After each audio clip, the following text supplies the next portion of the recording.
গাড়ি বন্ধ করবি নাকি গুলি খাবি? রাতের অন্ধকারে মাথায় আগ্নেয়াস্ত্র ঠেকিয়ে গাড়ি আটকে তোলাবাজির অভিযোগ দুষ্কৃতীদের বিরুদ্ধে। আর সেই তোলাবাজির ভিডিও আমাদের হাতে এসেছে, আর তার সামনে আসতেই চাঞ্চল্য ছড়িয়ে পড়েছে। যেখানে এক যুবককে সামনে থেকে হেঁটে লরির সামনে আসতে দেখা যাচ্ছে। তারপরে ওই যুবক চালককে সরাসরি হুমকি দিয়ে বলে, গাড়ি বন্ধ করবি না গুলি খাবি। আসুন এক ঝলকে দেখাই সেই ভয়ঙ্কর হুমকির ভিডিও, দেখুন।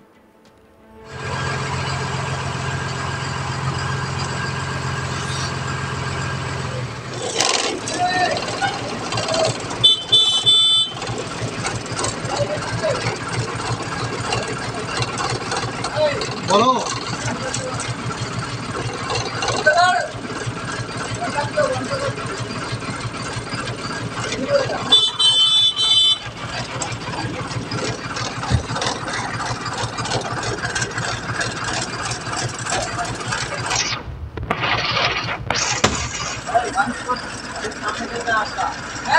গাড়ি বন্ধ কর না, বন্ধ কর না,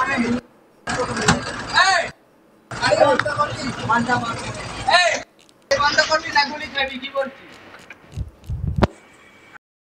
মারতেই হবে, একে মার।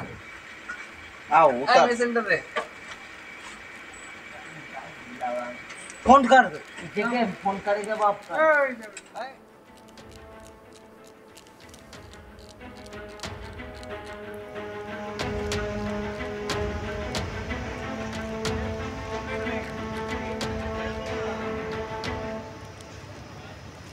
আপনাদেরকে দেখালাম রীতিমতো অন্ধকার ঘুটঘুটে যখন রাত, ঠিক সেই সময় তোলাবাজির ভিডিও প্রকাশ্যে আসছে। এই ঘটনাটা ঘটেছে হুগলির উত্তরপাড়া থানার কোন্নগর চটকল এলাকায়। বুধবার রাতে চটকলের দিক থেকে রিশরা রাবার ফ্যাক্টরির দিকে ট্রাক চালকেরা ট্রাক খালি করতে যাচ্ছিল। সেখানেই চটকলের রাস্তায় দুজন তাদের রাস্তা আটকায়। আগ্নেয়াস্ত্র দেখিয়ে তাদের থেকে টাকা চায় তারা। অভিযোগ, টাকা দিতে না চাইলে মারধরও করা হয় তাদের। বলা হয়, গাড়ি বন্ধ করবি নাকি গুলি খাবি। দেখুন আরও একবার সেই হারহিম করা ভিডিওটা আপনাদের দেখাই।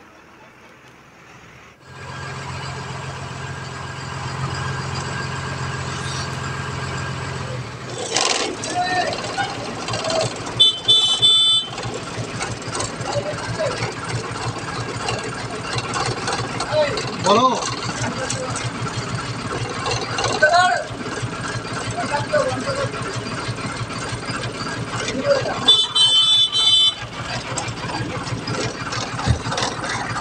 এরপর বৃহস্পতিবার সকালে উত্তরপাড়া থানায় লিখিত অভিযোগ দায়ের করেন লরি চালকরা। অভিযোগের ভিত্তিতে তদন্তে নেমে দুজন পুরনো দুষ্কৃতীকে আটক করে উত্তরপাড়া থানার পুলিশ। এই ঘটনায় চালক কি বলছেন শুনবো। এবার কি বলছেন চালক সমীর বণিক, শুনবো। ঘটনা, গাড়ি থেকে মেরে কাঁচগুলো ভাঙলো, টাকা নিয়েছে 3100 টাকা নিয়েছে।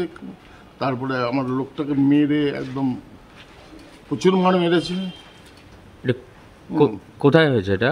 এটা ওই জায়গাটার নাম চটকলের জায়গাটা, স্কুল আছে, স্কুলের ওইখানে। আপনারা কি করেন? আমি ড্রাইভার। কি করছে, মানে কি কারণে এখানে আসছিলেন? ওখানে লোড করতে যাচ্ছিলাম বাজার প্যান্ট। মাল নিয়ে আসছিলেন? না, খালি গাড়ি লোড করতে যাচ্ছিলাম বাজার। আর কারা ধরেছিল আপনাকে? এটা রাস্তা যারা ওদের তো ছিলই না, রাস্তায় ধরে এভাবে মারধর করে গাড়ির দুটো কাঁচ ভাঙে, দুটো হেডলাইট ভেঙে 3100 টাকা নিয়ে নেয়। আর তারা কি কোনো আগ্নেয়াস্ত্র নিয়েছিল? একজনের হাতে মোটরসাইকেলের একটা ছোট রিভলভার ছিল, একটা চাকু ছিল। বলছে চাকু খাবি কি গুলি খাবি। আচ্ছা, এরকম বলছে? হ্যাঁ। এর কি মানে আপনাদেরকে এরকম ভাবে ভয় দেখিয়ে তারপরে মারধর? ওরা বসে আছে আর মারধর করছে। ওরা বসে মোটরসাইকেলে বসে আছে, আর একটা স্কুটি আছে। ওরা 7 জন ছিল। 5000 টাকা দিয়ে দেন। হ্যাঁ, 5000 টাকা দিয়ে দেন। আমার টাকাই নেই আমার কাছে, মানিব্যাগে যা ছিল।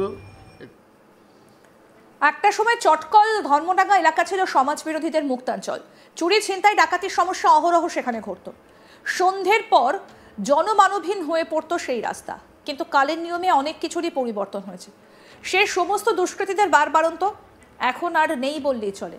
সম্প্রতি কোন্নগর কানাইপুরে জানে শেষ করে দেওয়া হয় এক তৃণমূল নেতাকে। তার ঠিক কিছুদিনের মধ্যে এভাবে আগ্নেয়াস্ত্র দেখিয়ে তোলাবাজির ঘটনা এলাকায় চাঞ্চল্য ছড়িয়েছে। কি বলছেন পুরসভার চেয়ারম্যান স্বপন দাস, শুনবো। দেখুন, এটা হওয়া উচিত নয়। কেন হচ্ছে আমি জানি না, আমি পুলিশকে বলবো, যাতে সাধারণ মানুষ অনেক দিন ধরে কোন্নগরে কিন্তু শান্তি শৃঙ্খলার মধ্যেই রয়েছে। নতুন করে দেখতে পাবো আমরা কানাইপুরে একজন তৃণমূলের সদস্য, পঞ্চায়েত সদস্য খুন হয়েছে। আবার আজকে আপনারা অভিযোগটা যা করছেন, যদি এই ধরনের সত্যি ঘটে থাকে, তাহলে পুলিশকে বলবো যে মানুষের মনের মধ্যে আস্থা যদি ফিরিয়ে না আনা যায়, যেটা এতদিন ছিল এখানে, আবার যদি এই ধরনের পরিস্থিতির সৃষ্টি হয়, তাহলে সেটা খুব দুঃখজনক। পুলিশকে বল কিভাবে তাদের কাছ থেকে আগ্নেয়াস্ত্র এলো তাদের কাছে এবং কেনই বা টাকা চাইছিল, পুরো বিষয়টা খতিয়ে দেখছে পুলিশ। আমাদের প্রতিনিধি রাহি হালদার কি প্রতিবেদন তুলে ধরেছেন, দেখবো এবার। সম্প্রতি সময়ে রাজ্যের শিক্ষামন্ত্রী ব্রাত্য বসু তিনি একটি সিনেমা বানিয়েছিলেন যার নাম হচ্ছে হুব্বা। একেবারে সেটি হচ্ছে যে সুপ্রতিম সরকার তার যে গোয়েন্দাবিট লালবাজার, সেই গোয়েন্দাবিট লালবাজারের বাস্তব ঘটনা অবলম্বনে তৈরি এই সিনেমা। এবং এই সিনেমা যে প্রেক্ষাপটে তৈরি হয়েছিল, যে মাফিয়া রাজ, যে গুন্ডা রাজ, হুগলির তথা হুগলির কোন্নগরের যে ত্রাস বলা হতো হুব্বা শ্যামল, তার জীবনী নিয়ে তৈরি হয়েছিল।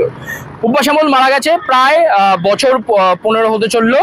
এবারে হুগলিতে একবারে তারপর থেকে হুগলির কোন্নগরে শান্তির বাতাবরণ ছিল, কিন্তু গতকাল রাতে যে ঘটনা ঘটেছে তাতে আবারও মানুষজনদের মনে ভয় ধরাচ্ছে। আবারও কি এই কোন্নগরে শুরু হচ্ছে এই ধরনের গুন্ডারাজ? কারণ যে গুন্ডারাজ থেকে মানুষ বাঁচতে চেয়েছিল, আবারও তা নাকি ফিরে আসছে, এমনই ঘটনা ঘটেছে। একেবারে বুধবার মধ্যরাত্রিরে হুগলির কোন্নগরের যে চটকল এলাকা, সেই চটকল এলাকা দিয়েই এক লরি, সেই লরি যাচ্ছিল, তার পাশেই একটি বেসরকারি কোম্পানি আছে, সেই কোম্পানিতে মাল লোডিং করার জন্য, সেখান থেকে মাল নিয়ে সে অন্য জায়গায় রওনা দেবে। পথে তাদেরকে দুই দুষ্কৃতী তারা একেবারে পাকড়াও করে এবং সেখানে একটি ভিডিও দেখা যাচ্ছে, যে ভিডিওতে স্পষ্টত বলতে শোনা যাচ্ছে যে গুলি খাবি নাকি ছুরি খাবি, নাহলে টাকা দে। মানে টাকা চেয়ে একেবারে হাতে আগ্নেয়াস্ত্র নিয়ে, ধারালো ছুরি নিয়ে ভয় দেখিয়ে টাকা লুটপাট করার ঘটনা ঘটেছে। এবং এই ঘটনার পরেই একেবারে কার্যত আতঙ্ক ছড়িয়েছে মানুষজন, এলাকার যে মানুষজন তাদের মধ্যে। একেবারে মধ্যরাত্রিরে এইভাবে যে একেবারে যে গুন্ডামির যে ঘটনা, সেই ঘটনাতে নড়ে চড়ে বসেছে পুলিশও। ঘটনার অভিযোগ দায়ের করেছেন অভিযোগকারীরা, তারা থানায় গিয়ে ঘটনাটি জানান।